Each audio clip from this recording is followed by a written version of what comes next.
Aparece el cursor, Mm, Gonzalo. sí.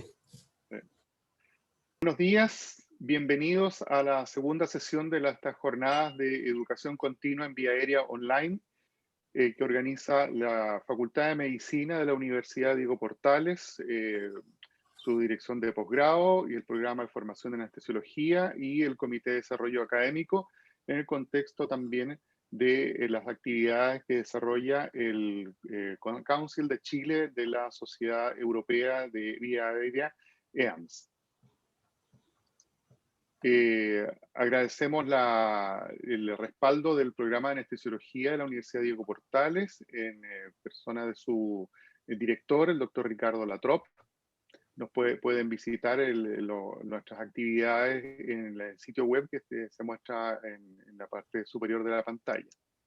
La Sociedad Europea de Vía Aérea, la EAMS, nació hace algunos años atrás con la idea de unir a todo el resto de los países de Europa en torno al tema transversal de la vía aérea, existiendo ya desde hace algunos años la sociedad inglesa, la Difficult Airway Society, y la sociedad americana, la Society for Airway Management, SAM. FIDIVA también estaba funcionando en ese momento en España, de origen en España, y se unió también a las actividades de esta nueva sociedad europea que agrupa a básicamente muchos de los países de Europa. Aquí tienen ustedes el actual miembros del directorio, representados por su presidente, el doctor Michael Christensen. En Sudamérica existe representación de la EAMS en dos países, en Argentina, quien fue el primer país que se unió, y posteriormente Chile. Los quiero invitar para que se hagan miembros de esta sociedad. Hay una membresía especial tiene un valor de 26 euros al año, es decir, en pesos chilenos son 23.000 y tantos pesos al año, y tienen una serie de beneficios para los miembros, incluyendo el acceso a una gran revista científica en anestesia y cuidados críticos, que es el órgano oficial de la sociedad. Hay un precio especial, como le digo, para nuestros países latinoamericanos, que es básicamente el 50% de lo que se les cobra a los europeos. Tenemos recientemente la muy buena noticia del nuevo respaldo internacional que tienen nuestras actividades. En primer término, la Sociedad Española de Anestesiología y Reanimación, y también del grupo FIDIVA, Formación Internacional en Docencia e Investigación en Vía Aérea, gracias todo a la gestión del doctor Pedro Charco, que ustedes van a conocer en las sesiones que vamos a tener durante el año. Aquí tienen el programa, se los recuerdo, hay un programa bastante nutrido, con la participación de muy destacados exponentes y expertos extranjeros, y va a ser realmente una actividad muy instructiva y educativa. Y aquí les muestro a nuestros invitados. Entre ellos está el doctor Gonzalo Domenech, quien es nuestro invitado estelar de hoy día. El doctor Domenech es anestesiólogo del Hospital Italiano de Buenos Aires, es subjefe del servicio de anestesiología del hospital y también es integrante de los equipos de manejo de la vía aérea dificultosa y de trasplante de pulmón. Hoy día el doctor Domenech, que nos acompaña ya desde temprano, nos va a hablar acerca de un tema que él viene desarrollando desde hace un buen tiempo y tiene una muy excelente publicación en la revista de la Sociedad Europea de Vía Aérea, que tratamos en lo posible de hacérselos llegar para que ustedes pudieran leerlo y poder constituir un material complementario para la conferencia que va a dar el doctor Domenech a continuación. Así que dejo con ustedes al doctor Domenech, quien va a compartir la pantalla con su presentación. Muchas gracias, Gonzalo. Muchas gracias, Ricardo. A ver, ¿dónde dejo yo acá de compartir?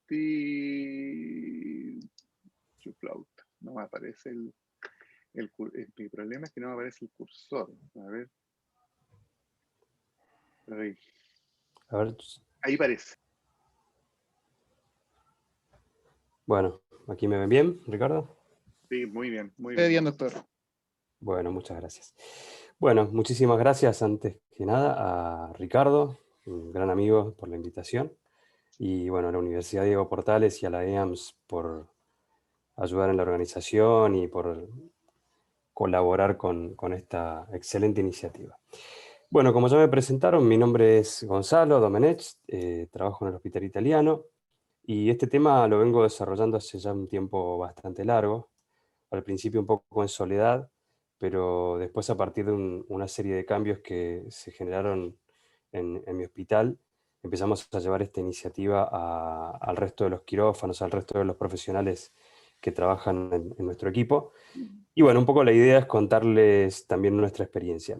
Hace ya varios años, en el año 2012, el hospital renovó toda la planta quirúrgica y nosotros estábamos iniciando esta experiencia del manejo de los relajantes musculares al modo, digamos, siguiendo las publicaciones actuales, las indicaciones más modernas, y intentamos introducir el monitoreo de la relajación muscular como un monitoreo estándar más, e intentando hacer que se utilizara en todas las cirugías en las cuales se utilizan relajantes musculares. Esto no sé en Chile, pero por lo menos en nuestro país, hasta incluso hoy día es una situación bastante poco frecuente el monitoreo de la relajación muscular, y existen una serie de paradigmas muy difundidos respecto del uso de la relajación muscular, del uso de la reversión de la relajación muscular, que están basados muchas veces en algunas creencias o en algunos conceptos un tanto folclóricos y no tanto en la literatura. Había una pregunta que Ricardo quería hacerles a todos los asistentes antes de iniciar. No sé si quieren ponerla, Ricardo, la pregunta. Sí, por supuesto. Muchas gracias, Gonzalo, por recordarnos y darnos la oportunidad de hacerla porque se nos había olvidado. ¿Necesitan que Gracias. deje de compartir No, o pueden...? no es Ok, necesario. No, no, no. listo. Sí, no. Ok, vamos a tener alrededor de un minuto para contestar. Va la pregunta. Es una pregunta para todos los participantes en la reunión. Ahí está. Bueno, aquí está la pregunta. Antes de empezar, queríamos saber qué opinan ustedes respecto a esta afirmación. ¿Administra usted el relajante muscular sin comprobar que puede ventilar al paciente con máscara facial? Les pedimos que respondan para tener una idea de cuál es la opinión de todos ustedes respecto a este tema, porque es uno de los temas principales que se van a desarrollar en la charla. Así que tienen que cliquear en la opción que consideren y después enviarla. Yo, como tengo la pantalla compartida, no puedo votar porque no tengo cursor, pero estimo que los demás sí. Y van votando. Muy bien.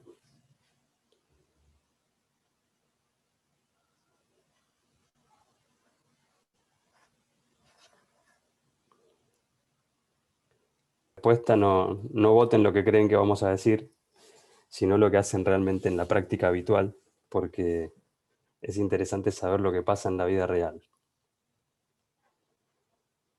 Ah, bueno, yo no veo el resultado. No, Me ahí lo voy a cuentan. ¿No lo ves? compartir.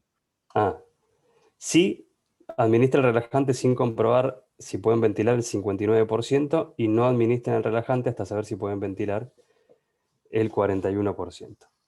Fantástico. Excelente. No sé, Martín, si puedes sacar la ventana del resultado. Sí. Excelente, bueno, muchas gracias. Ahora no me deja avanzar, a ver. Bien, bueno. Los temas que vamos a tratar entonces en esta clase, el primero es el que acabamos de votar en esa pregunta, que es el rol que cumplen los relajantes musculares en la posibilidad de ventilar al paciente con máscara facial.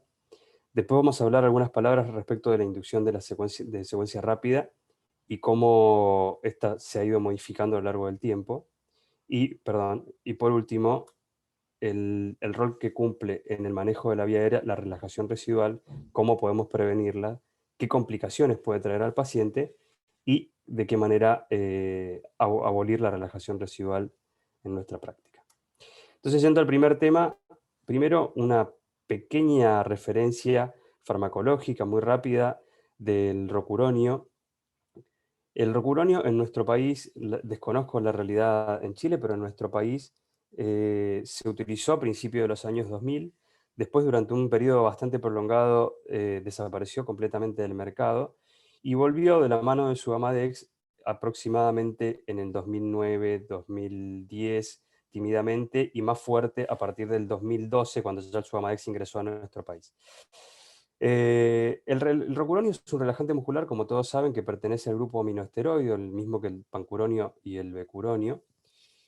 Es un relajante de duración intermedia de acción, dura de 45 a 60 segundos, pero esta duración está fuertemente influenciada por la dosis que ustedes utilizan al momento de realizar la inducción. Cuanto más alta la dosis, cuanta más EDES 95 administren, más larga va a ser la duración clínica de la dosis que ustedes utilicen. Lo mismo ocurre con el tiempo de onset, el tiempo de inicio de acción. Cuando ustedes utilizan 2 ED95 0,6 miligramos kilo, el tiempo de duración es de aproximadamente el onset, perdón, es de 45 segundos, perdón, estoy confundido. El tiempo de onset para 2 ED95, que es la dosis de 0,6, es de aproximadamente 3 minutos, pero con una variabilidad entre pacientes muy significativa. Cuando ustedes aumentan la dosis de inducción a la dosis de secuencia rápida, que es de 1 a 1,2 miligramos kilo, el tiempo de onset disminuye a aproximadamente 45-50 segundos, pero eso prolonga significativamente la duración. El metabolismo del rocuronio es hepático, con excreción a través de hepática y renal, y prácticamente carece de metabolitos que tengan actividad farmacológica.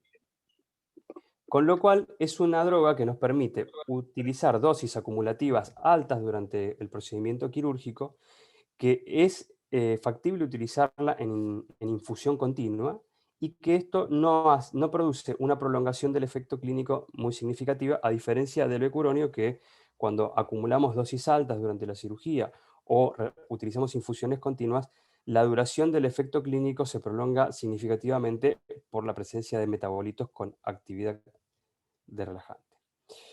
Respecto al Sugamadex, es un reversor selectivo, solamente actúa para los relajantes aminoesteroideos, con una afinidad mucho mayor para el rocuronio, un poco menos afín con el becuronio y menos afín todavía con el pancuronio. No tiene efecto reversor sobre relajantes benzilisoquinolínicos ni sobre la succinilcolina, no actúa sobre el atracurio, sobre el cisatracurio para nada. Y es interesante que, como no tiene efectos muscarínicos intrínsecos, no requiere del uso de atropina, a diferencia de las reversiones con neostigmina, que como todos sabemos debemos acompañarla de atropina. Entonces ahora sí vamos al primer tema, que es el efecto o el rol que cumplen los relajantes musculares respecto de la ventilación con máscara facial, la laringoscopía y la intubación. Hay factores que todos sabemos que dificultan el manejo de la vía aérea o potencialmente la pueden convertir en una vía aérea dificultosa, y entre ellos se destacan la anatomía desfavorable del paciente, la falta de equipamiento o de ayuda adecuada para realizar el procedimiento de intubación, el inadecuado entrenamiento del personal médico y no médico que va a asistir al paciente, que el paciente se encuentre reactivo con una relajación insuficiente o con una inducción superficial, que sea capaz de moverse o de proteger la vía aérea, también es un factor que puede dificultar el manejo de la vía aérea. La pérdida parcial de la conciencia y la relajación muscular incompleta. Todos estos son factores reconocidos que pueden dificultar el manejo de la vía aérea. Y nosotros sabemos que cuando iniciamos una maniobra de inducción anestésica, depende de la preoxigenación que hayamos realizado, de la calidad de la preoxigenación y de las características clínicas de nuestro paciente, la tolerancia a la apnea que va a tener un determinado paciente. Sabemos que un paciente adulto sano, adecuadamente preoxigenado, puede tolerar aproximadamente 7 minutos hasta que la saturación, 7 minutos y medio, casi 8, hasta que la saturación cae por debajo de 90. Un paciente adulto con enfermedad respiratoria o cardíaca desatura bastante más rápido, aproximadamente a los 4 minutos y medio, 5 minutos, la saturación ya empieza a caer por debajo de 90. El paciente niño, por más que sea sano, tiene un consumo de oxígeno y un metabolismo mucho más acelerado, con lo cual la saturación cae mucho más rápidamente, aproximadamente en 3 minutos o incluso antes, si el niño es muy chiquito o es un lactante todavía más pronto, la saturación va a caer por debajo de 90.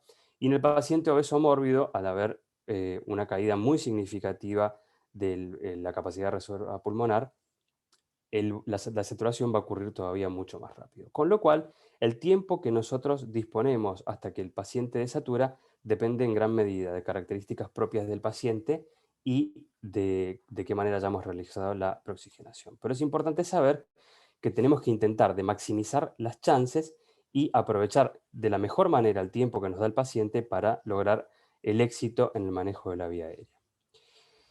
Y acá empiezan a cumplir un rol los relajantes musculares. Nosotros, como anestesiólogos, utilizamos el relajante muscular por varias razones. Nosotros lo relajamos a los pacientes porque sabemos que los relajantes mejoran las condiciones de intubación, porque facilitan la ventilación con máscara facial. Al menos eso es una cuestión que yo la tengo bastante clara y asumida, pero bueno, vimos en la pregunta inicial que varios de los colegas piensan de manera diferente. Ahora vamos a hablar un poco de este tema. Mejora la adaptación del paciente a la ventilación mecánica. Esto es una cuestión conocida. En terapia intensiva, los pacientes más difíciles de ventilar reciben relajantes musculares. Y permite el rápido control de la vía aérea en casos de inducción de secuencia rápida. La inducción de secuencia rápida se describió ya hace más de 70 años y es una de las herramientas más utilizadas para los casos en que necesitamos controlar rápidamente la vía aérea. Ahora, vamos al tema con el cual abrimos la charla. ¿Es necesario confirmar la ventilación con máscara facial posible antes de relajar al paciente? La realidad en este tema es que la ventilación con máscara facial es difícil en pocos pacientes. Es difícil en aproximadamente 1,4% de los pacientes, depende de la serie que uno consulte. La ventilación es imposible en muy pocos pacientes, aproximadamente en 0,16%, 1,5 cada 1000 sería. Y la regla, esta regla cuasi folclórica de que no hay que relajar al paciente hasta que confirmar que podamos ventilar con máscara facial, no se basa en ningún trabajo publicado en la literatura médica.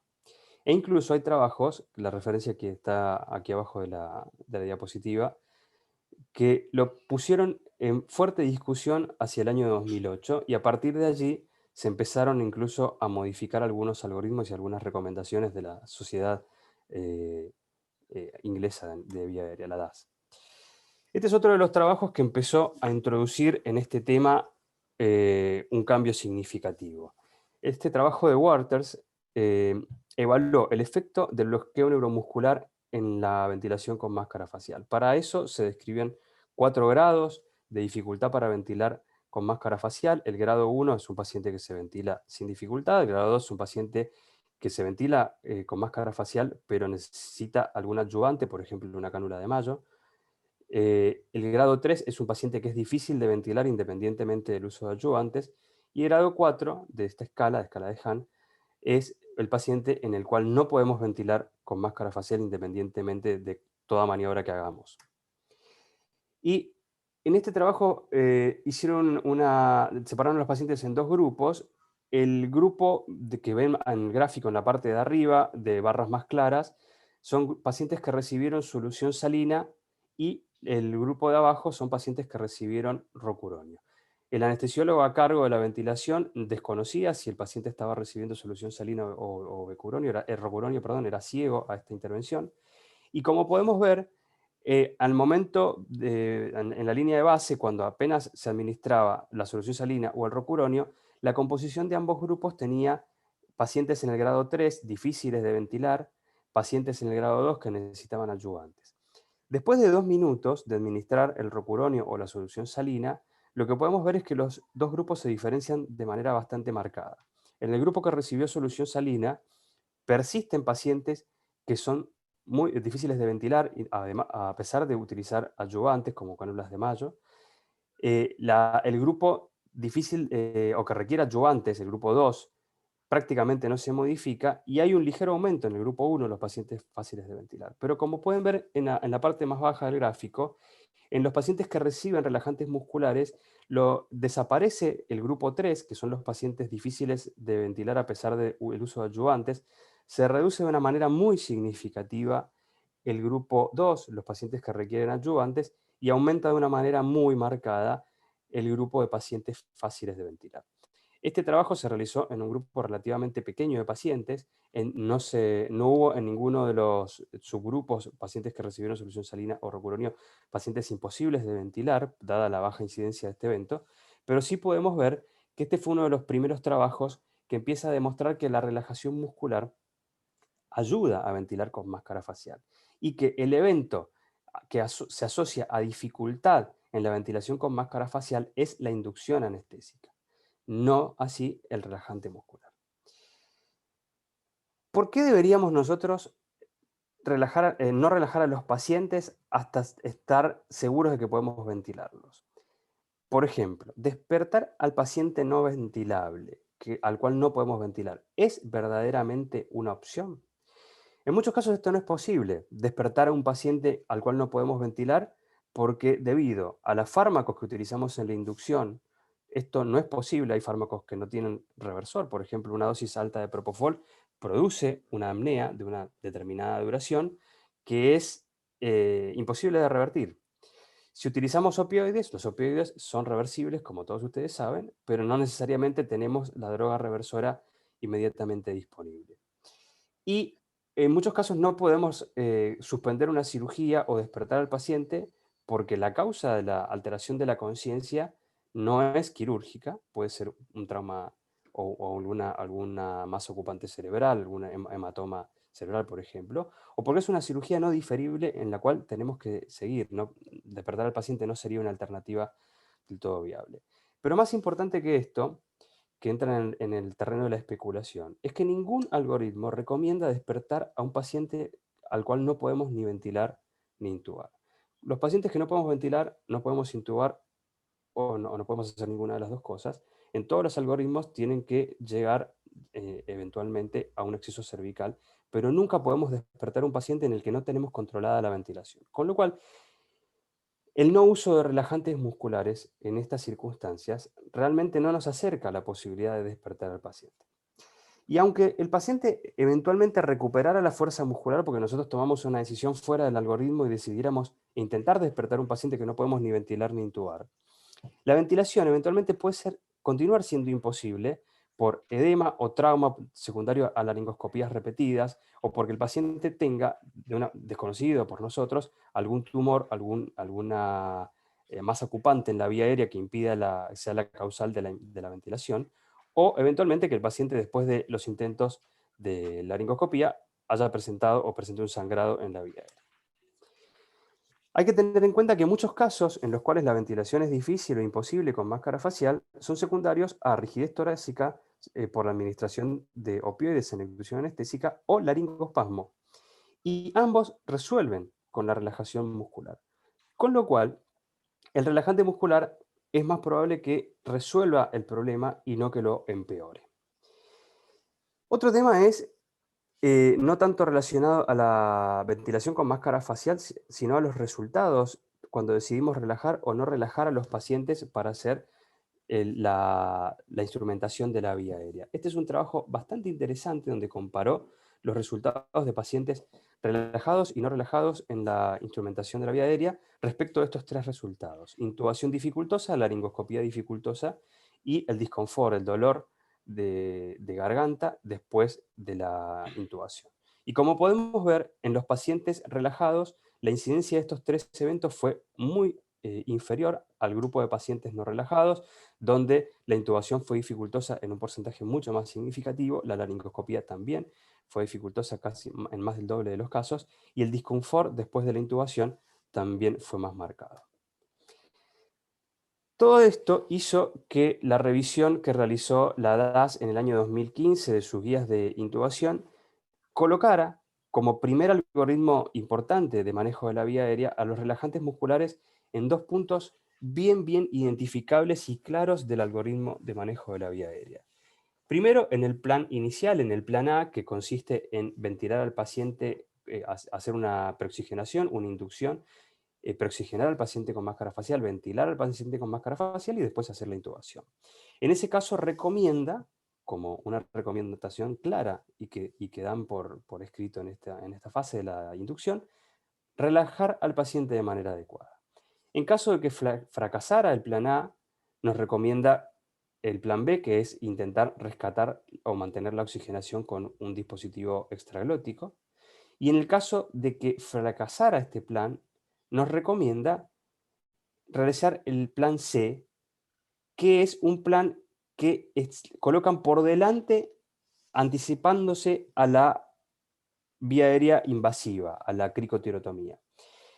Y ponen este paso intermedio específicamente como resultado de el análisis de casos del NAP4. El NAP4 descubrió que los anestesiólogos somos bastante malos haciendo cricotirotomías, tenemos una tasa de éxito bastante pobre, y también en análisis de casos surgió en el NAP4 que en muchos de los casos en los cuales los anestesiólogos hacen una cricotomía por no poder intubar, ventilar al paciente con máscara facial ni rescatarlo con un extraglótico, muchos de esos casos analizados en el NAP4 llevaron a la conclusión de que era muy probable que la causa de la imposibilidad de ventilar al paciente fuera un tórax leñoso o un laringospasmo.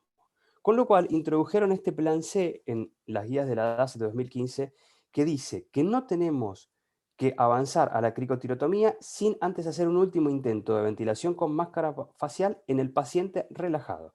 Si no dimos relajantes musculares en el plan A, antes de intentar la ventilación con máscara facial y la intubación, tenemos sí o sí que dar una dosis de relajante muscular en este momento. Y yo los invito a pensar en qué momento es más fácil llegar a resolver esta situación. Si dándole el relajante muscular al principio, o si ya en un momento de crisis de manejo de la vía aérea, donde ya fracasó nuestro plan A, fracasó nuestro plan B, pasaron por lo menos 4 minutos desde que iniciamos la inducción. El paciente está desaturando o está a punto de empezar a desaturar. Estamos, en ese momento, tomamos la decisión de pasar al plan C. Administramos un relajante muscular y tenemos que esperar que ese relajante muscular haga efecto, que nos lleva por lo menos 45 segundos más. 45 segundos en los cuales el paciente va a continuar desaturando, la situación crítica se va a agravar. Con lo cual, si bien esta indicación está escrita, nosotros tenemos todo el derecho de cuestionar cuál sería el plan más razonable. Si vamos a dar un relajante muscular de todas maneras, en el caso de que la situación se ponga realmente mala, ¿por qué no lo utilizamos al principio y aprovechamos mejor el tiempo que nos da la preoxigenación para un manejo de la vía aérea más seguro? Esto es una opinión personal, cada cual hace sus decisiones en la práctica clínica, pero conviene replantearnos a veces estas cosas, ¿no? Quiero hacer algunas aclaraciones respecto del rol de los relajantes y la ventilación con máscara facial para que nadie crea que es lógico relajar a todos los pacientes, porque hay pacientes que no hay que relajar, hay pacientes que no hay que dormir. Siempre que debemos realizar una evaluación previa de los predictores de intubación y de ventilación dificultosa en todos los pacientes, ante la sospecha de dificultad debemos preferir realizar una intubación vigil con fibra óptica o una vía aérea quirúrgica bajo anestesia local. El relajante muscular no es el santo grial que previene o que facilita todas las intubaciones, eso no es así. Si lo anterior no es posible y tenemos que realizar una anestesia general, es bueno considerar relajar al paciente precozmente. Y, Espérate, que no te escucho nada. ¿podemos silenciar los micrófonos, Martín? Y la ventilación con máscara facial tenemos que tener en mente que no es facilitada por la relajación muscular en pacientes que tengan tumores o estenosis de la vía aérea. Con todas estas aclaraciones, pasamos a otro tema. Como pueden ver, el rol de los relajantes musculares en la ventilación con máscara facial tiene sus puntos que están claros, sus puntos donde los expertos están de acuerdo, donde las guías de la DAS nos dan algunos parámetros para utilizarlos de una manera determinada. La ASA en este momento está en el proceso de revisión de sus guías del 2013. A varios de nosotros nos han llegado encuestas donde volcamos nuestra opinión respecto de diversos temas, y uno de los temas que va a incluir evidentemente la nueva guía de la DAS, de la ASA en 2023, es el tema de relajantes musculares. Hay muchísimas preguntas y muchísimas dudas que están evidentemente manejando respecto a este tema, así que probablemente el algoritmo de la ASA también nos oriente un poquito más respecto a este tema, sobre el cual la literatura todavía no tiene respuestas demasiado esclarecedoras, más allá de lo que hemos comentado. El otro tema que como anestesiólogos manejamos hace ya muchísimos años es la inducción de secuencia rápida. La inducción de secuencia rápida se describió hace muchísimo tiempo, hace más de 70 años, pero consiste en la preoxigenación del paciente, históricamente la administración de tiopental sódico, succinilcolina, realizar una maniobra de Selig y no ventilar al paciente. La succinilcolina tiene algunos riesgos, puede producir hipercalemia, puede desencadenar una crisis de hipertermia maligna, puede producir hipertensión endocraniana, produce fasciculaciones y esas fasciculaciones producen un aumento del consumo de oxígeno que está demostrado que disminuye la tolerancia a la apnea aproximadamente entre 30 y 45 segundos para un paciente adulto normal.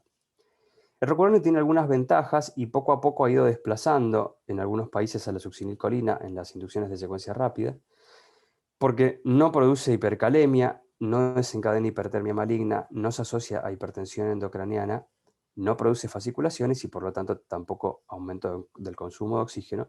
Y una característica interesante del rocuronio es que podemos controlar su duración. Si bien la succinilcolina tiene una duración corta y el rocuronio en dosis de inducción de secuencia rápida tiene una duración, como ya dijimos, bastante prolongada, la succinilcolina no tiene ningún reversor y la duración va a depender del metabolismo que se produzca de la droga en el plasma por la columna. En cambio, el rocuronio podemos revertirlo de manera rápida y predecible y de esa manera nosotros controlar cuánto va a durar la relajación.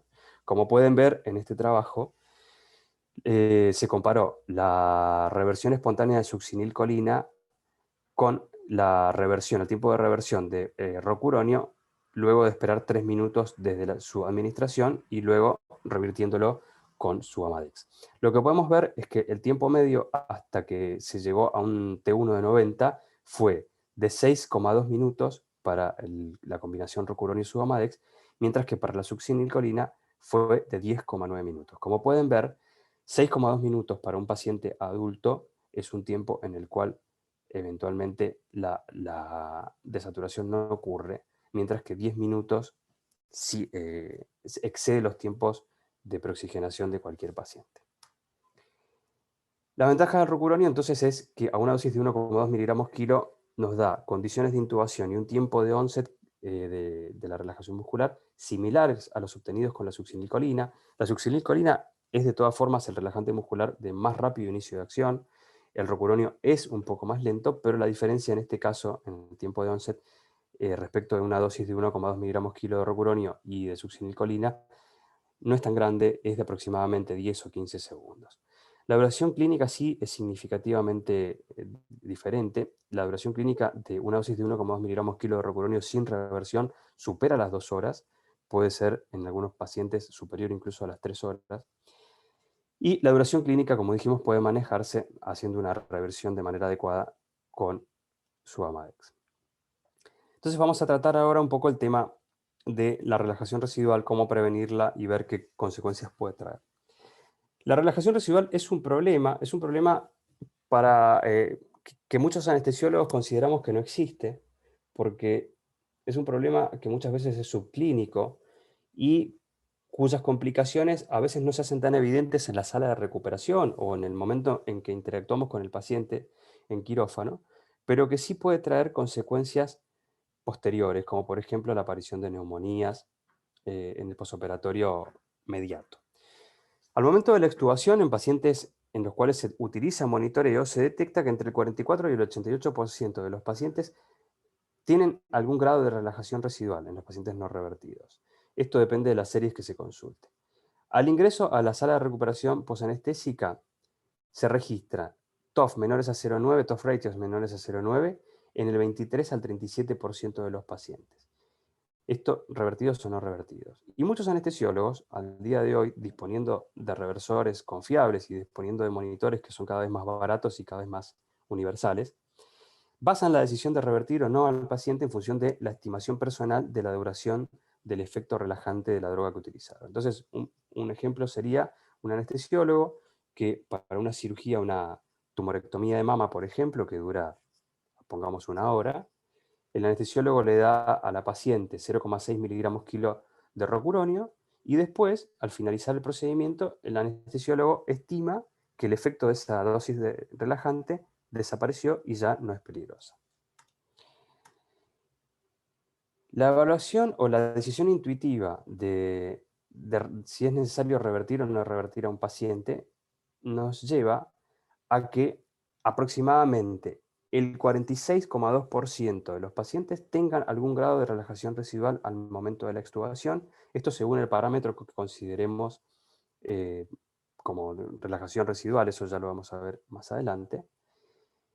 Y la reversión se garantiza que supere el 0,9 de TOF ratio solo bajo monitoreo. La decisión intuitiva o en función de evaluación clínica del paciente es imprecisa y tiene la chance de éxito que tendría tirar una moneda al aire. ¿Por qué los test clínicos que nosotros podemos eventualmente utilizar para establecer si el paciente tiene algún grado de relajación residual o no? En primera medida los hacemos después de despertar al paciente. Y resulta ilógico despertar a un paciente teniendo posibilidad de conocer de una manera monitoreada y objetiva si el paciente tiene relajación residual, resulta ilógico despertar a un paciente, someterlo a un estado de riesgo por presentar relajación residual para diagnosticar clínicamente si el paciente tenía una condición de relajación residual que deberíamos revertir. Por otro lado, la confiabilidad de los test clínicos, como pueden ver en esta tabla, que es del libro de anestesia de Miller, es bajísima. El único test que se acerca a una relación de TOF ratio aproximada de 0,8 a 0,9 es la capacidad de un paciente al cual acabamos de extubar de sostener un bajalenguas entre los incisivos superiores e inferiores mordiéndolo y que nos resulte a nosotros difícil retirarle este bajalengua de entre los dientes al paciente. Este test, como ven, tiene una confiabilidad que se aproxima a 0,8 0,9 de TOF ratio, mientras que sabemos que el paciente no presentaría riesgo después de la extubación si el TOF ratio está por arriba de 0,9. Con lo cual, este que es el valor teóricamente más confiable ni siquiera llega a tener el grado de confiabilidad que se considera seguro actualmente. Y también imaginemos que hay muchos pacientes que por la administración de drogas sedantes en el preoperatorio o por los analgésicos opioides que les damos en el intraoperatorio, no recuperan un estado de conciencia demasiado bueno durante los primeros minutos del posoperatorio. Pacientes que no tienen incisivos como para poder morder el bajalenguas quedan también por fuera de este test. O pacientes que tienen algún deterioro del sensorio previo por la edad, por ejemplo, tampoco podrían ser factibles hacer este test. Con lo cual, este test es realmente muy difícil de realizar en la vida real, no tiene una confiabilidad suficiente como para descartar que el paciente presente relajación residual y queda bastante claro que nada que hagamos nosotros al despertar al paciente, como pedirle que nos apriete la mano, que levante la cabeza 5 segundos, se acerca ni remotamente a darnos alguna clase de seguridad de que el paciente no tiene relajación residual. Esto solamente podemos obtenerlo mediante el monitoreo del paciente. Entonces, ya que venimos hablando hace varios minutos del monitoreo del paciente, vamos a repasar un poco para los que no tengan tanta experiencia en el monitoreo de la relajación muscular, cuáles son los grados de la relajación muscular y qué significa cada uno de los estímulos que realiza el monitor. Tenemos básicamente 3 estímulos, que es el CPT, que es el conteo postetánico, el TOF, que es el tren de 4, y el TOF ratio, que es la relación entre la cuarta y la primera respuesta en los pacientes que ya tienen 4 respuestas del tren de 4. Se considera bloqueo intenso a el paciente que no tiene respuestas al conteo postetánico, al tren de 4, y por supuesto no tiene relación entre la cuarta y la primera respuestas. Bloqueo profundo al paciente que tiene respuestas de conteo postetánico, pero no de tren de 4 ni de TOF ratio. Bloqueo moderado al paciente que ya recupera respuestas de tren de 4, de 1 a 3 respuestas. Se considera fase de recuperación al paciente que ya tiene las 4 respuestas del tren de 4 y podemos establecer una relación entre la cuarta y la primera respuesta, pero siendo esta relación inferior a 0,9, es decir, la cuarta respuesta es menor al 90% de la primera, y el paciente se considera que no tiene una relajación muscular residual significativa cuando esta relación T4-T1 es superior a 0,9 o se acerca a 1. La dosificación de los reversores debería estar guiada, en todos los casos, siempre que podamos, por el monitoreo, por los resultados del monitoreo de la relajación muscular. Para el Suvamadex tenemos una dosis específica para cada grado de relajación muscular, con lo cual, si nosotros guiamos por monitoreo la reversión con Suvamadex, sabemos exactamente cuál es la dosis que tenemos que administrar al paciente. En los casos en que se intentó utilizar Suvamadex a ciegas, sin monitoreo, se llegó al problema, este es un trabajo, esto que les menciono está publicado en un trabajo de Kotake, que esa filmina la eliminé, pero si alguno quiere se lo puedo pasar. Se llegó al problema de que en este estudio japonés revertían a los pacientes a ciegas con Suvamadex sin monitorear al paciente y tuvieron un 10%, 10,2% de los pacientes, si mal no recuerdo, que a pesar de haber revertido con Suvamadex, incluso a dosis de 4 miligramos kilo, quedaba un 10% de pacientes con relajación residual. En el caso de la neostimina, no podemos revertir bloqueos neuromusculares intensos ni profundos. La reversión de bloqueo moderado de los pacientes que tienen de 1 a 3 respuestas del tren de 4 es posible, pero requiere de dosis muy altas de neostigmina que producen muchos efectos adversos. Y el tiempo de reversión, como vamos a ver en la siguiente diapositiva, es realmente prolongado para estos casos. Es muchísimo más recomendable dejar la neostigmina para revertir pacientes que ya tienen 4 respuestas al tren de 4, donde la dosis es una dosis bastante más baja, de 30 a 40 microgramos kilo. Para un paciente de 70 kilos son aproximadamente 2,5 miligramos de neostigmina. No es una dosis tan alta y por lo tanto no vamos a tener tanto aumento de secreciones, tanta bradicardia. Los tiempos de reversión, como ven aquí, para el Suvamadex, independientemente del grado de bloqueo que presente el paciente al momento de la reversión, si guiamos la reversión por monitoreo y administramos la dosis correcta de Suvamadex, los tiempos de reversión son prácticamente iguales para todos los grupos y oscilan entre 1,5 y 2,5 o 3 minutos, con lo cual es una reversión bastante predecible y bastante segura, siempre y cuando, como ya les mencioné varias veces, nos guiemos por el monitoreo. En el caso de la neostigmina, la cosa cambia de manera bastante significativa. El bloqueo intenso no es reversible con neostigmina. El bloqueo profundo, si lo intentamos revertir con neostigmina, vamos a tener tiempos de reversión larguísimos, incompatibles con una reversión clínica útil. En el caso del bloqueo moderado, como les mencioné antes, el bloqueo moderado es el que tiene 1 a 3 respuestas del tren de 4. Hay una gran disparidad entre los pacientes que tienen una respuesta del tren de 4 y los que tienen 3. Los que tienen 3 respuestas tienen una reversión ya más cercana a los 8 minutos. Los que tienen 1 o 2 respuestas tienen reversiones que demoran aproximadamente 20 o 27 minutos. Con lo cual, clínicamente no es demasiado útil utilizar la neostigmina en esta fase de la relajación. En cambio, en los pacientes que ya tienen 4 respuestas del tren de 4, la cosa cambia de manera bastante marcada y, como pueden ver, los tiempos de reversión oscilan entre 5 y 10 minutos. Siempre cuando más cerca esté el paciente de tener una relación T4-T1 cercana a 0,9 o a 1, más rápido va a ser el efecto clínico de la neostigmina. Con lo cual, si ustedes utilizan la neostigmina en pacientes que tienen las 4 respuestas del tren de 4 ya muy parecidas y la relajación muscular es mínima, los tiempos de reversión, por supuesto, también van a ser más rápidos.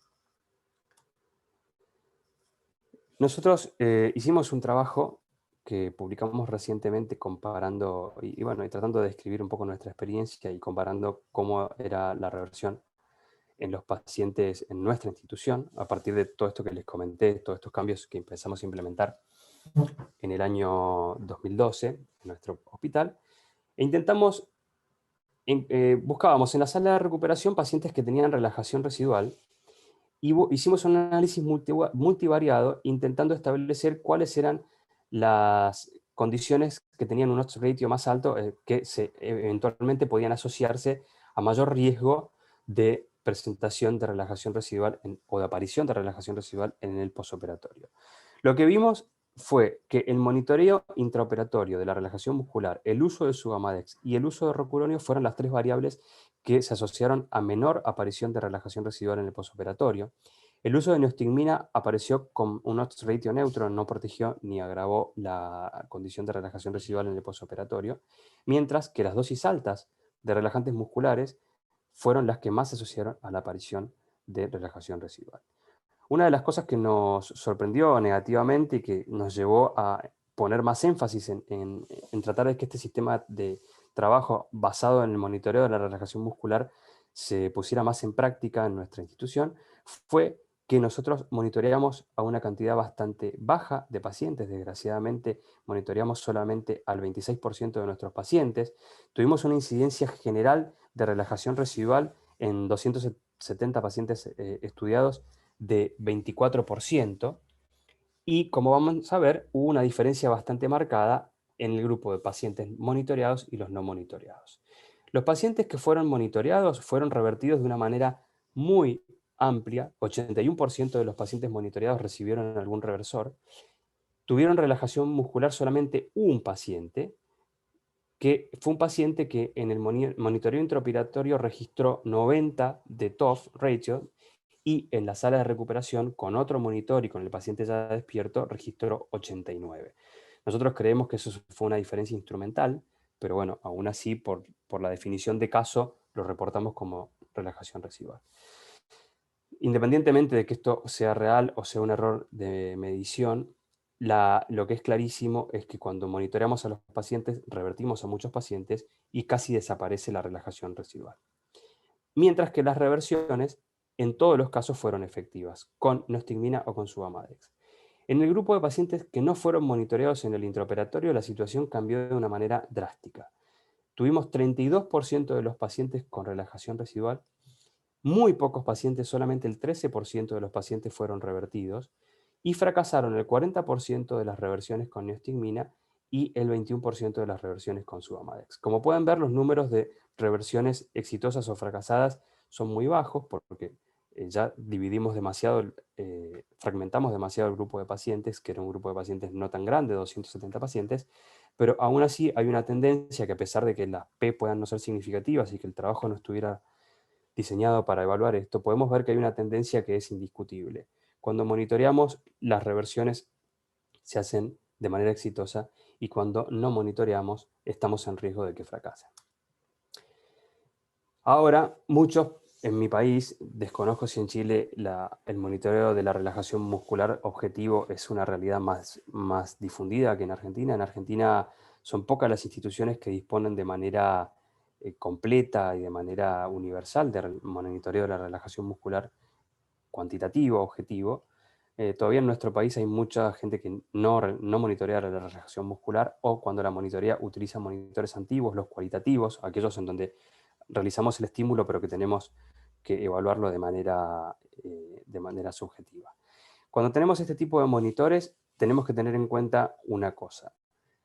Si no tenemos un acelerómetro que pueda medir de manera objetiva, nosotros no podemos de manera segura, subjetivamente, establecer que la cuarta respuesta sea igual o superior al 90% de la primera. Entonces, no podemos descartar si el paciente requiere o no requiere una reversión. Lo que sí sabemos es que a partir del monitoreo es muy fácil saber en qué grado de relajación se encuentra un paciente. Si el paciente tiene o no respuestas al conteo postetánico, lo podemos hacer de manera muy fácil, porque es cuestión de ver si el músculo estimulado se mueve o no se mueve después de realizar un tétanos. Y lo mismo con el tren de 4. Contar la cantidad de respuestas presentes del tren de 4 es bastante sencillo. De esta manera, con estos dos datos podemos nosotros decir en qué grado, en qué escala de la relajación muscular se encuentra nuestro paciente, y de esa manera guiar una reversión de manera segura. Y todo esto de la relajación residual, que muchas veces para nosotros, para muchos anestesiólogos, es una especie de invento de la industria, tiene sus consecuencias. No puse todos los trabajos porque la charla sería bastante larga. Hay varios trabajos que demuestran que la coordinación de los movimientos deglutorios se afecta en el paciente que tiene relajación residual. Lo mismo ocurre con la posibilidad de recuperar la oxigenación en un paciente que hace algún grado de presión respiratoria. Lo mismo ocurre con las condiciones de laringoscopía de intubación, como ya les mencioné, y con la calidad del neumoperitoneo, por ejemplo. Un paciente bien relajado tiene mejores condiciones quirúrgicas. Pero las complicaciones posoperatorias son verdaderamente difíciles de demostrar porque no es éticamente viable dejar a un paciente expresamente relajado en el posoperatorio para evaluar si a ese paciente le ocurre una complicación. Entonces no podemos hacer trabajos de doble ciego donde podamos evaluar la causalidad de la relajación residual y consecuencias negativas. Entonces los trabajos tienen que ser siempre trabajos retrospectivos donde se machean pacientes que tuvieron algún evento de complicación y vamos a buscar si ese paciente fue revertido o no fue revertido, fue monitoreado o no fue monitoreado, pero es difícil establecer, como todos saben, causalidad en este tipo de eventos.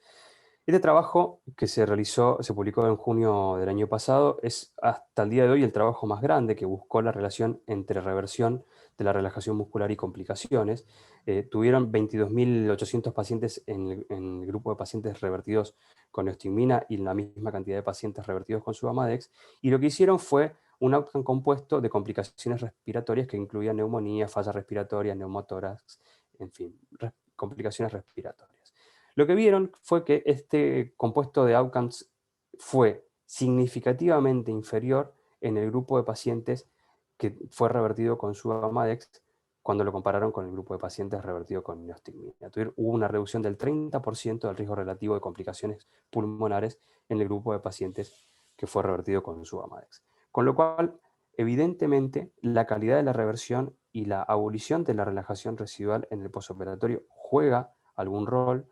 Todavía no podemos definir la causalidad, probablemente nunca podamos hacerlo, pero lo que queda claro es que no hay ninguna razón válida que justifique que nosotros tomemos la decisión de no asegurar que el paciente no tiene ningún efecto residual de la relajación muscular.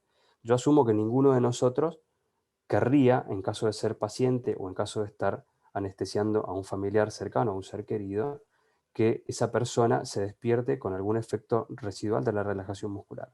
No hay ninguna razón clínica justificable que nos indique que dejar al paciente parcialmente relajado, por muy leve que sea la relajación, es una buena idea.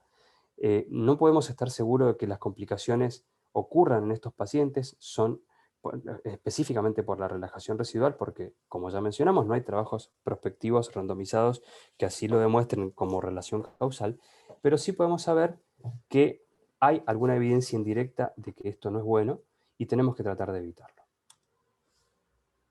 No puedo pasar a la siguiente. Disculpen, creo que tengo que dejar de compartir. Entonces, como recomendación, ya para terminar, recapitular un poco, saber que los relajantes musculares deberíamos considerarlos en el manejo inicial de la vía aérea, ya varios algoritmos los incluyen, algunos eventualmente, como el de la ASA, los van a incluir en un futuro cercano. Sepamos que el uso monitoreado de relajantes musculares ayuda a reducir la incidencia de relajación residual y eventualmente de complicaciones. La intubación vigil por un profesional experimentado y entrenado es la estrategia más segura en pacientes que tienen alto riesgo de manejo de la vía aérea, que tienen predictores importantes para que nos permitan predecir complicaciones, ya sea por riesgos anatómicos o porque el paciente eventualmente tenga riesgo de complicaciones. Así que ante la duda siempre prefiramos revertir al paciente, monitoreemos siempre que sea posible y bueno, les agradezco, perdonen que se cortó al final, les agradezco muchísimo por su atención. Este es mi correo electrónico, si cualquiera quiere escribirme o quiere que le pase alguno de los trabajos que mencioné, con mucho gusto se los voy a compartir. Así que dejo de compartir, así los veo. Ok, doctor, ahora vamos a lanzar la última pregunta. Ah, sí, claro, perfecto. Vamos a ver qué opinan ahora de la última pregunta.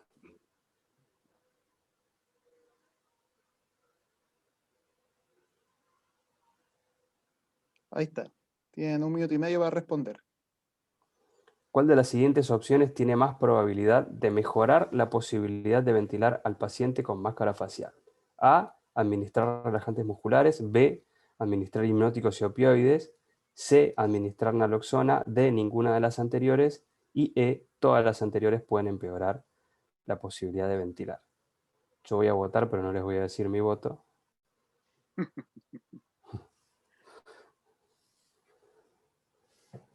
Yo no puedo votar, ¿ah? ¿Por qué no, Ricardo? No sé, no me aparece la opción, fíjate. Ahí Es, por- están apareciendo los resultados, pero sí, no es la... porque es co-host, entonces yo tampoco puedo votar. Ah, Igual sabemos que a Ricardo le gusta la naloxona. claro, exactamente.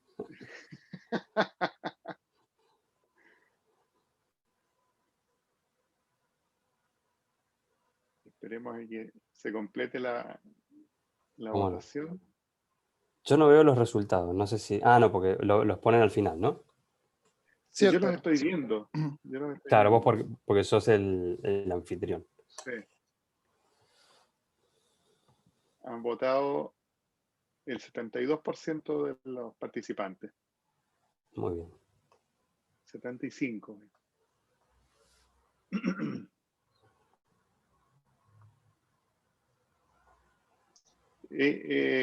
Para los que todavía no han votado y posiblemente no se atreven, nadie sabe quién votó qué, así que solamente son porcentajes. Es Sí, secreto. sí, es Es anónimo. secreto, sí, voto anónimo. A ver el chat. Me habían preguntado cuándo lanza la pregunta, pero yo no lo podía ver, disculpen. Acá. Sí. Sí, Yo creo que ya está pasando el tiempo para terminar la... Van Y casi al 80%. ahí va. ¿Terminamos la votación o dejamos unos segundos más? Unos segundos más para ver los últimos rezagados. Pero la tendencia es clara, muy clara.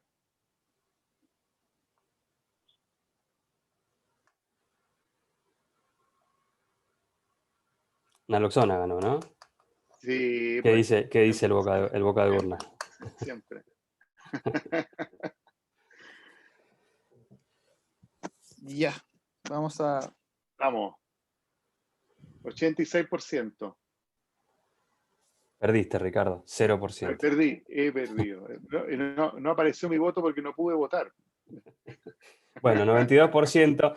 Al principio vimos que muchos consideraban que era necesario controlar que el paciente pueda ventilar antes de relajarlo, Claro, y hoy claro. vemos que después de la charla muchos eventualmente podrían haber cambiado la opinión. En la opinión. Eh, volver un poco a enfatizar esto, ¿no? Recordemos que el relajante muscular eventualmente puede ser de ayuda, eventualmente ante un paciente que no podemos ventilar con máscara facial puede ser parte de la solución, difícilmente sea parte del problema.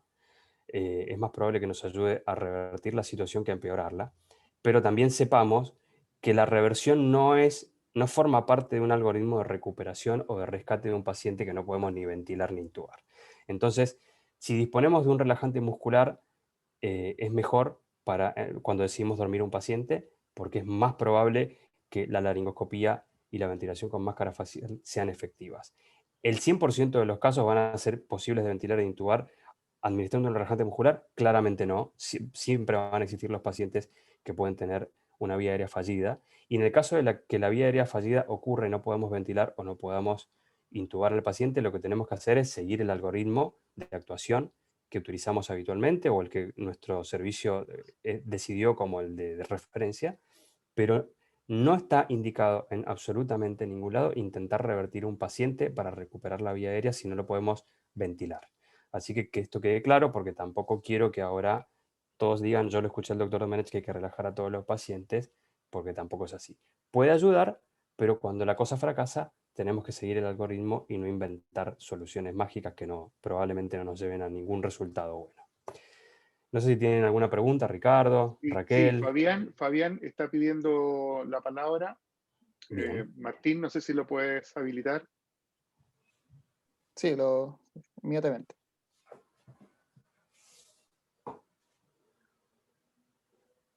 Recuerden que pueden usar un recurso de levantar la mano que está en las reacciones, abajo en su pantalla. Dice levantar la mano para hacer una pregunta en vivo. No sé si está Fabián por ahí, que quería preguntar algo. Parece que se desconectó. Se fue Uf. Fabián. Ah, que estaba en un iPhone, parece, estaba en un teléfono. Ahí se está reconectando. Ah, qué bien.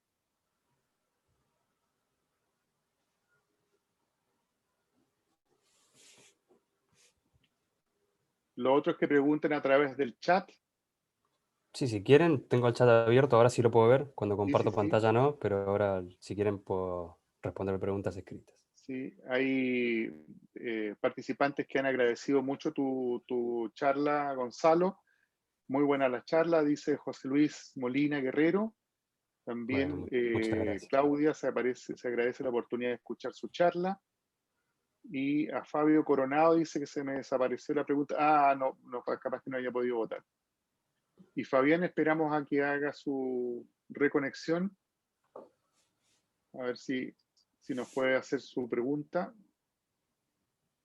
Está silenciado Fabián Martín. Sí, le estoy Aquí lo solicitando estoy viendo. que reactive el Ya, audio. Ahí está. ahí parece que algo. ¿Te Hola, escuchamos, ¿me Fabián? escuchan? Sí, Sí. sí, Fabián.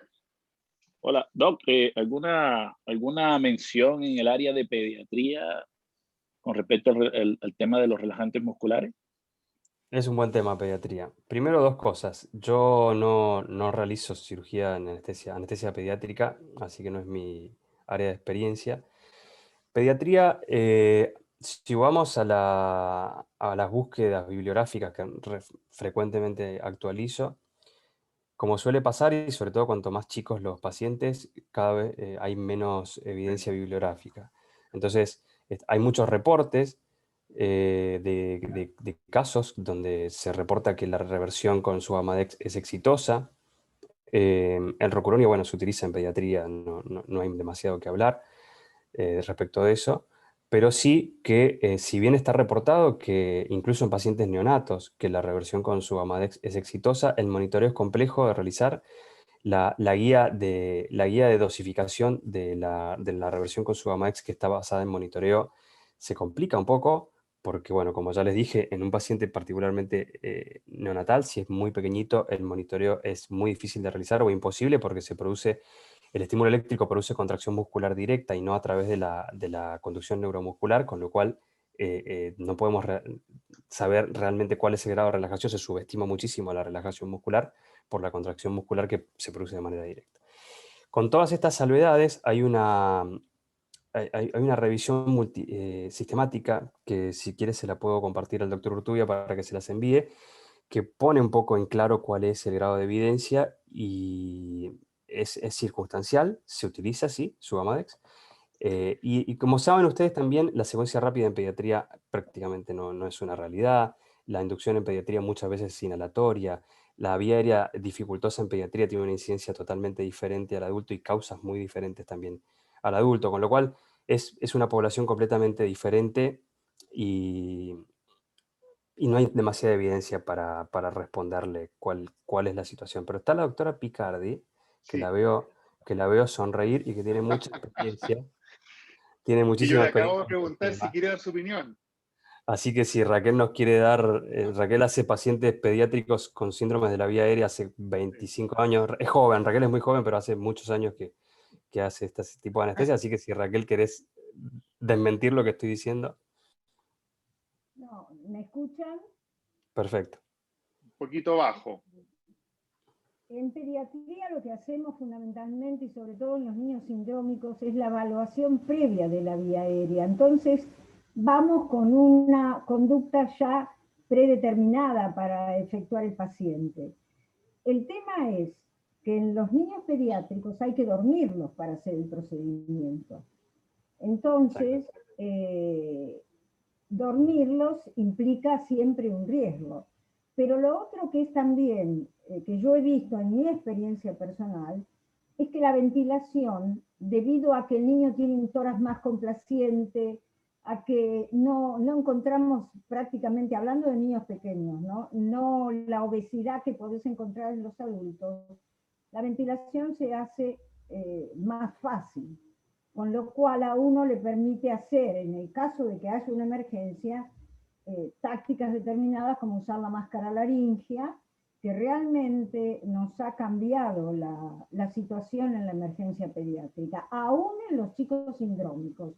Porque yo recuerdo muy bien, hace unos años, haber hecho una tomografía computada de un neonato que enviaron con un síndrome muy grave de la vía aérea, y con la máscara laríngea se pudo resolver la anestesia. También hemos hecho intubaciones con fibroscopía cuando tenemos esas dificultades sindrómicas para abordar, ¿no? Que es lo que realmente nos queda como conducta. Acá hay otras preguntas por escrito. ¿Qué podría contarnos respecto de la incidencia de reacciones de hipersensibilidad con el uso de Sugamadex? Lo escribe Paula. Paula, a ver, la hipersensibilidad. Hay el trabajo donde se reportan reacciones de hipersensibilidad de una manera más amplia es el trabajo en NAP6 que se publicó el año pasado en abril, donde buscaron reacciones de hipersensibilidad asociadas a drogas anestésicas o utilizadas durante la anestesia. Hipersensibilidad de Sugamadex en este estudio realizado en el Reino Unido tuvieron solamente un solo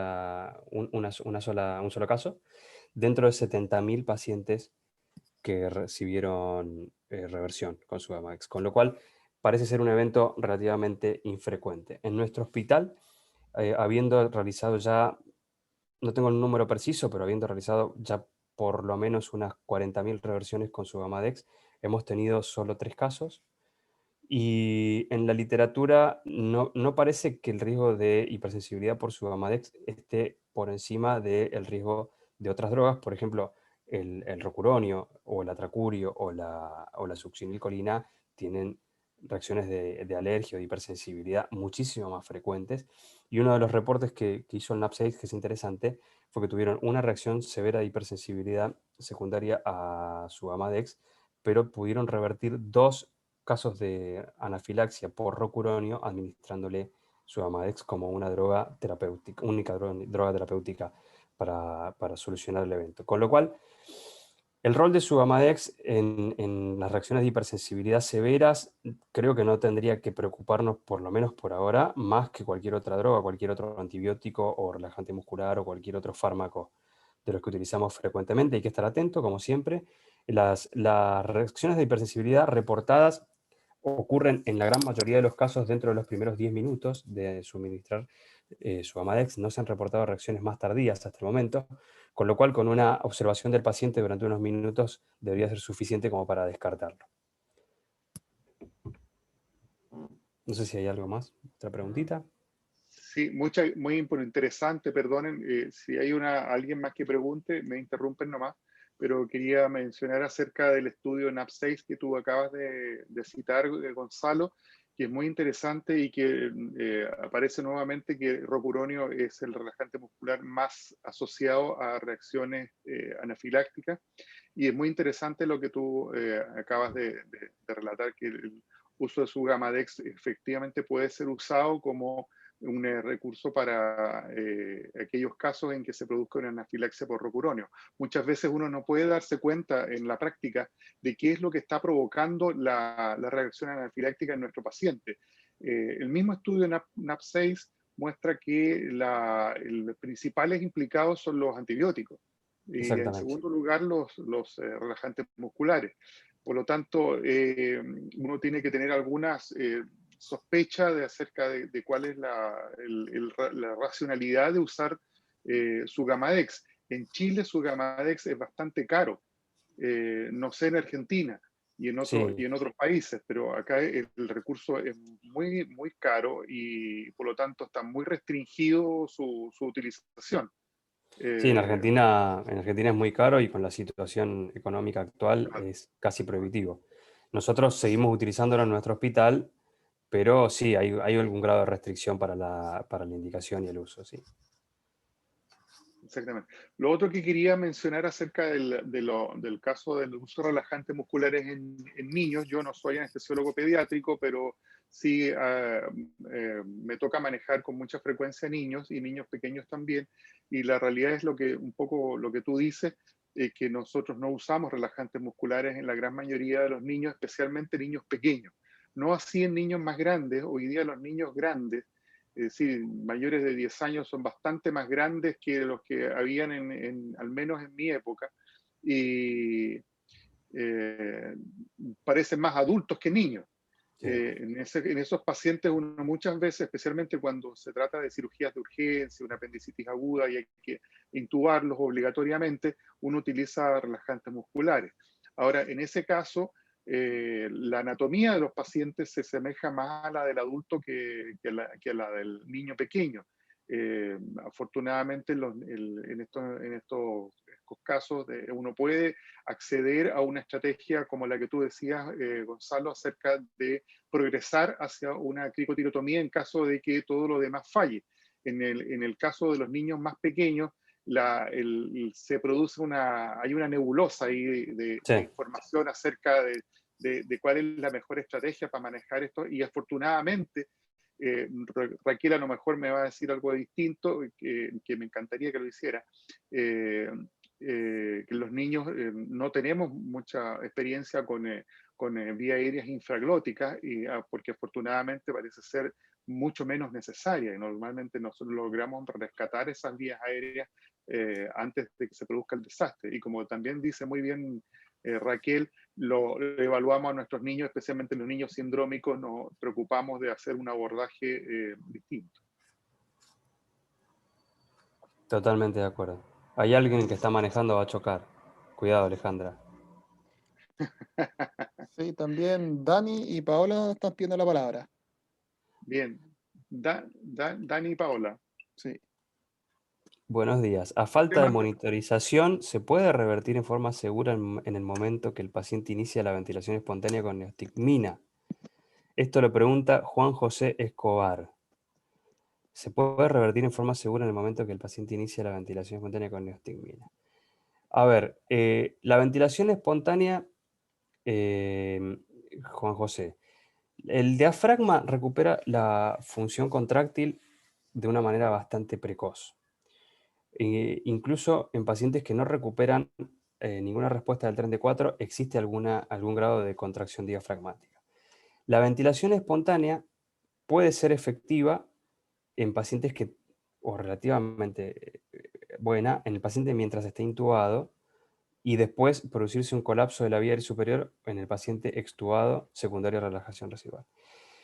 ¿Podría eventualmente usted, en un paciente que todavía está anestesiado e intubado, revertir el paciente que empieza a ventilar espontáneamente mientras está intubado con neostigmina? Sí, tenga en cuenta que el tiempo de reversión lleva algunos minutos, pero de cualquier manera ninguna práctica es más segura que monitorear al paciente. Si usted tiene la posibilidad de monitorear al paciente y garantizar que está por encima de 0,9 de relación entre la cuarta y la primera respuesta, ese es el único parámetro que le va a dar una seguridad absoluta. Usted puede tener un paciente con relajación residual que comienza a ventilar, que usted lo revierte con neostigmina, y eventualmente la reversión puede ser incompleta. La ventilación puede ser buena, la presión inspiratoria negativa puede ser buena, pero aún así puede quedar el paciente con un grado de relajación residual que, si bien no altera la ventilación espontánea, puede alterar la capacidad del paciente de recuperarse, por ejemplo, de una desaturación, por el efecto que tienen los relajantes musculares en el seno carotídeo. También puede alterarse la coordinación de los movimientos deglutorios y eso asociarse a microaspiraciones, y la ventilación ser efectiva.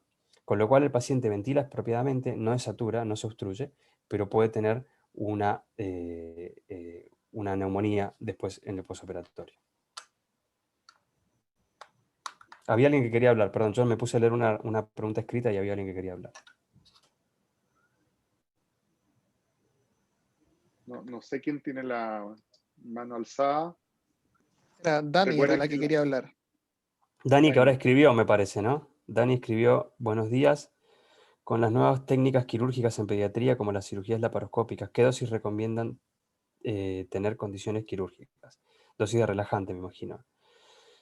A ver, de nuevo con pediatría. La población pediátrica, como bien dijo Ricardo, es muy heterogénea. En pacientes de más de 8 años, 10 años, probablemente podamos homologar el manejo de la población pediátrica a la población adulta, porque el monitoreo es factible, porque la dosificación la podemos equiparar a un adulto. En la población pediátrica más extrema, cuanto más chiquitos peor, les vuelvo a repetir, la posibilidad de guiar la relajación muscular mediante el monitoreo se hace confusa o difícil o prácticamente imposible en el neonato, con lo cual pretender mantener niveles de relajación profunda en el intraoperatorio puede ser peligroso.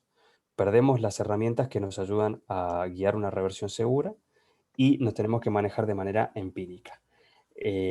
Como no es mi área de trabajo, yo recomendaciones empíricas prefiero no hacerles, pero me parece que hay que ser cautos en esta población y como no tenemos herramientas para guiarnos, manejarnos con cuidado. ¿Alguna otra preguntita? Yo diría lo mismo con relación a lo que habíamos mencionado antes. Niños pequeños muchas veces incluso podemos intubarlos sin relajantes musculares. Con una buena profundidad anestésica se pueden lograr condiciones adecuadas de intubación. Y eso lo hacemos todos los días. En niños más grandes, claro, podemos necesitar usar relajantes musculares. Eso es. Recomendaciones no me atrevería a dar en cuanto a dosis. En los niños más grandes solamente puede ser las dosis recomendadas para un adulto o algo menos, dependiendo del caso que se esté manejando. Acá hay otra pregunta de Paula. Si por motivos de urgencia médica nos tocase reintubar un paciente con antecedentes de viaria difícil, en el cual ya se usó su Gamadex en menos de 24 horas, ¿recomienda usar otra familia de relajantes musculares o aumentar las dosis de Rocuronio? Esto tiene una respuesta formal, que es que hay que usar otro relajante muscular, y tiene una respuesta informal basada en muchísimos reportes de gente que prefiere seguir usando Rocuronio.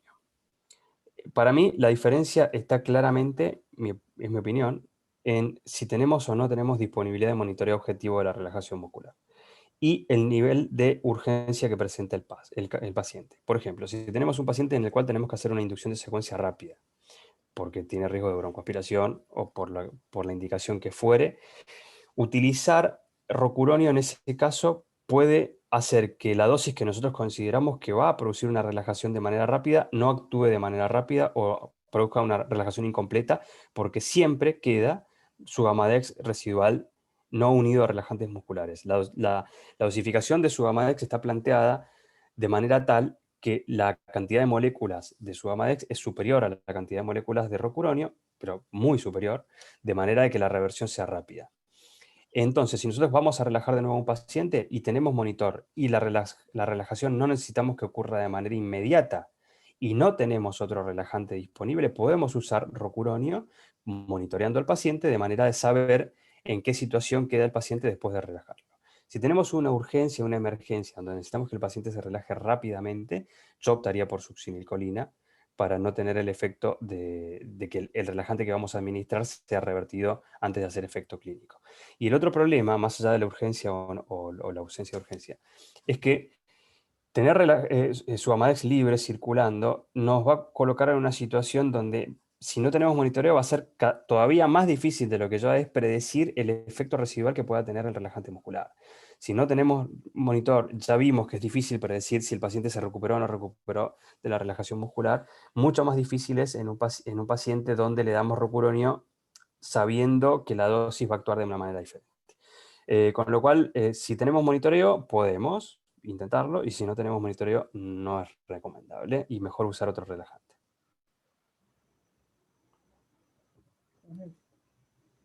¿Otra pregunta?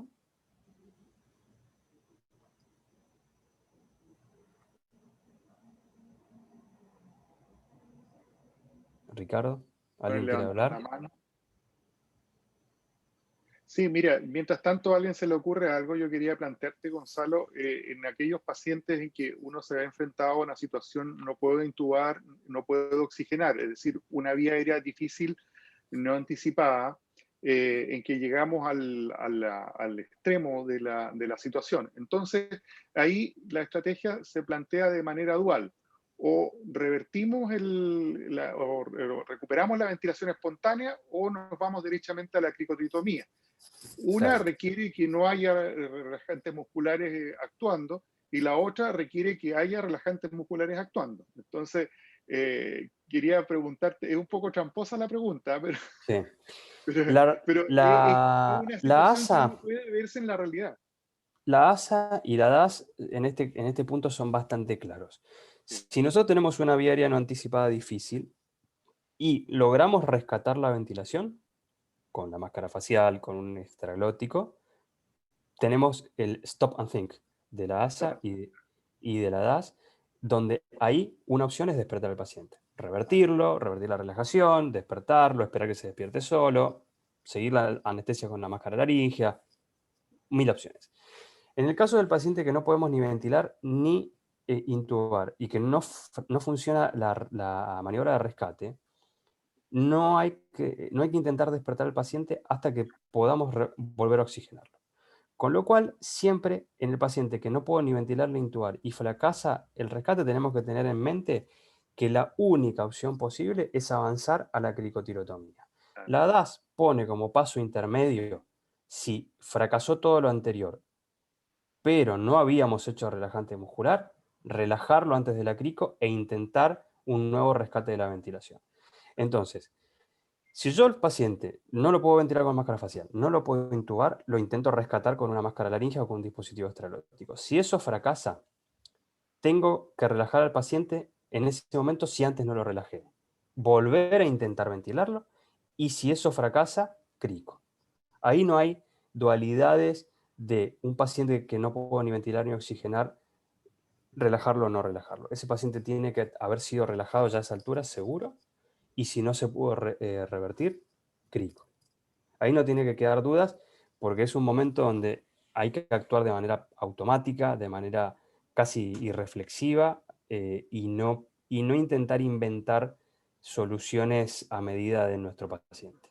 Porque donde inventamos soluciones a medida de nuestro paciente no tenemos evidencia de que eso sea potencialmente efectivo y si las cosas salen mal después las consecuencias las pagamos nosotros de manera personal. Exactamente. Entonces, lo que sigue ahí es que la indicación del uso de su Gamadex posiblemente esté restringido a la reversión de un paciente que efectivamente nosotros lo vamos a despertar. Y no a Exactamente. aquel paciente que tenemos una vía aérea difícil, no anticipada, hemos llegado al extremo de la situación, no puedo intubar, no puedo oxigenar, y se plantea el uso de Sugamadex para revertir el rocuronio. En ese caso, no estaría indicado el uso de Sugamadex. No estaría indicado. ¿Sí? A ver, yo voy a ser Interesante, parece completamente honesto con ustedes. Yo creo que la obligación cuando uno lo invitan a dar una disertación es hablar respecto de las indicaciones de los organismos más serios y oh, de por supuesto. lo que tiene más evidencia. En algún caso de vía aérea difícil, de paciente con predictor de vía aérea difícil, yo personalmente he hecho un planteo inverso al del algoritmo utilizando una baja dosis de un inductor, una muy baja dosis de un inductor que permite que el paciente tenga ventilación espontánea mientras pierde la conciencia, una dosis muy baja o nula de opiáceos para garantizar que el paciente no pierda la conciencia, e inmediatamente después de eso una dosis alta de relajantes musculares. Yo sé que en ese paciente la apnea solamente se produce por la administración de relajantes musculares y el paciente está poco más que sedado, pierde la conciencia, pero con una ventilación efectiva.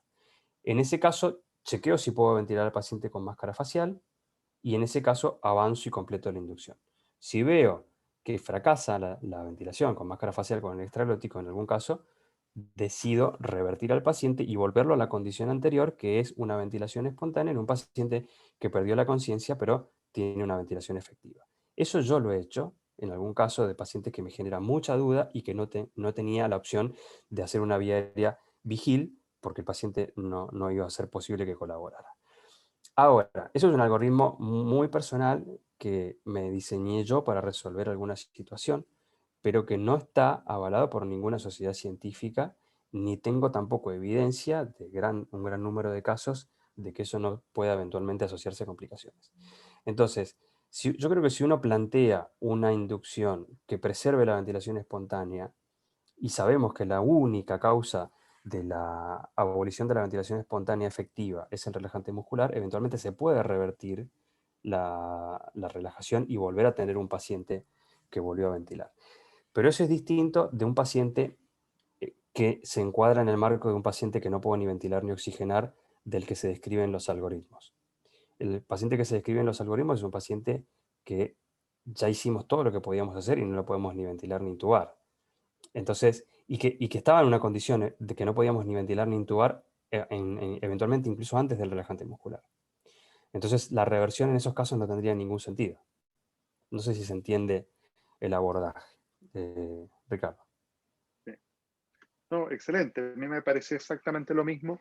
Y en realidad lo que dicen las recomendaciones de expertos es justamente eso. Ahora también uno se plantea, y eso es una cosa que está bastante descrita, en cuanto al tipo de hipnótico que uno puede utilizar. Ahí Exacto. hay las bondades de drogas como la dexmedetomidina, o también el propofol. Alguna gente está más acostumbrado. Ketamina también es una buena droga para esos casos, y también el sevoflurano. Entonces, Exactamente. son estrategias que, de acuerdo al tipo de paciente, la experiencia que tenga cada quien, puede obtener muy buenos resultados, y así es importante que cada especialista se forme su propia abordaje, tal como tú muy bien lo has dicho. O sea, lo que yo creo que tú has dicho, tu algoritmo propio es totalmente válido. No necesariamente tiene, a mi parecer, que estar avalado, idealmente debe hacerlo, pero estar avalado por una opinión de experto, porque no todos los pacientes son iguales. Cada quien tiene recursos distintos, pacientes distintos, circunstancias en las cuales se plantean algo diferente. Te das cuenta en una embarazada, por ejemplo, que sufrió un trauma cráneoencefálico, y hay que hacerle una cesárea, y además descomprimirle el cráneo. Entonces, es un caso en que se conjugan varias cosas, y la verdad es que los algoritmos no lo llenan todo, y ahí es muy importante la experiencia de cada quien. Y sí, hay pacientes que siempre quedan en la zona gris de los algoritmos, que no tienen una indicación muy clara de intubación vigil, o que son pacientes que no son pasibles de someter a esta práctica. Yo creo que es muy probable que el algoritmo de la ASA, sé que participaste en la encuesta de expertos que dio la ASA.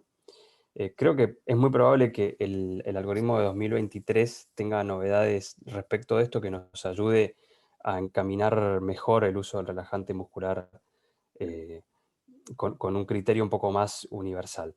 En estas cosas muchas veces nosotros, ante pacientes que son muy particulares, tomamos decisiones que un poco se alejan de los algoritmos, pero bueno, también sabiendo que son decisiones que corren por nuestra cuenta y que no podemos salir a recomendar así alegremente al mundo, ¿no? Sí. Yo creo que la decisión, esa va a ser un tema que vamos a tener espérenme un poquito, en septiembre, cuando tengamos la participación del gran Luis Gaitini, para que nos hable acerca de los abordajes infraglóticos de la vía aérea, y ahí van a surgir sin duda muchas preguntas que nos aquejan, y dudas que nos aquejan a todos nosotros en día a día, frente a esa posibilidad que afortunadamente es infrecuente, pero que existe, que eventualmente uno puede verse enfrentado a eso. Y tal como tú mencionaste en el estudio NAP 4, que los anestesiólogos eran muy malos para hacer cricotirotomía, y justamente es porque por lo infrecuente de la presentación, y porque no estamos suficientemente entrenados, y no teníamos una estrategia, una técnica estandarizada o bien estructurada para nuestro quehacer. Así es, así es. Bueno, no sé si tienen alguna ¿Alguna pregunta más. sí, opinión? quejas, interesante reclamos. la opinión especialmente de los más jóvenes, porque se están formando y pueden tener dudas que incluso podemos compartirlas. Todos nosotros tenemos dudas. Esto es lo que esto que hacemos nosotros, esta parte de la medicina está en desarrollo totalmente. Recuerden que en la parte inferior de la pantalla hay un monito que dice reacciones y uno dice levantar la mano. Entonces uno puede levantar la mano. Ahí yo lo voy a hacer ahora para hacer la demostración. ¿Ves? Y uno puede pedir la palabra. Y ahí Martín les da el pase activando sus micrófonos y pueden hacer alguna consulta. Claro, también la pueden escribir por el chat. Ningún O problema. la pueden escribir por el chat. Hasta el momento no hay más. Oye, yo creo que ya está perfecto. Llevamos 1 hora y media pasadito en amena charla, escuchando tu conferencia, Gonzalo. Yo creo que ha sido una muy extraordinaria muestra del trabajo que tú y el equipo de anestesiólogos del Hospital Italiano están desarrollando. Es una muestra y que está produciendo frutos importantes. Entonces, te agradezco mucho, Gonzalo, por haber ilustrado hoy día acerca de este tema que está totalmente en vigencia y concita varias dudas desde hace mucho tiempo a todo nivel. Bueno, Así muchas gracias, Ricardo, de que, vuelta por la invitación, a vos, el comité organizador. Y bueno, nos veremos en las siguientes clases que voy a estar escuchando. sí. Si quieren, voy a compartir la pantalla en este momento para mostrarles lo que viene, que es... no, todavía no. Acá. El anuncio es que el próximo sábado 27 de marzo vamos a tener la participación muy destacada también del doctor Felipe Urdaneta, que es un anestesiólogo que vive en Florida, Estados Unidos, y que es el actual presidente de la Society for Airway Management, SAM, y que nos va a hablar acerca del manejo de la vía aérea fuera de la sala de operaciones. Este es un tema muy importante, puesto que cada día nos vemos enfrentados con mayor frecuencia a tener que manejar la vía aérea en diferentes escenarios fuera del quirófano. Y eso tiene sus consideraciones, sus dificultades, y el doctor Urdaneta ha desarrollado este tema y que va a ser muy importante que lo escuchemos y participemos. Y desde ya los dejo invitados y les pido que difundan esta actividad para que la mayor cantidad de colegas y personas interesadas puedan acceder a ella. Sin más que decir, les agradezco muchísimo su participación. No sé cómo me salgo de aquí. Ahí dejo de compartir la pantalla. Les agradezco muchísimo su participación. Muchas gracias, Raquel, por tus opiniones, y los dejo invitados para la próxima vez. Muchas gracias. Bueno, adiós. Un abrazo. Chao, chao. Espero que tengan un muy buen día. Gracias, Martín, nuevamente por tu guía, por tu organización. Ricardito. Sí, también comentar que esta jornada junto con la anterior va a estar disponible en YouTube en los siguientes días. La voy a subir. Muy importante. Yo creo que tenemos que ahí conversar un poquito al respecto para ver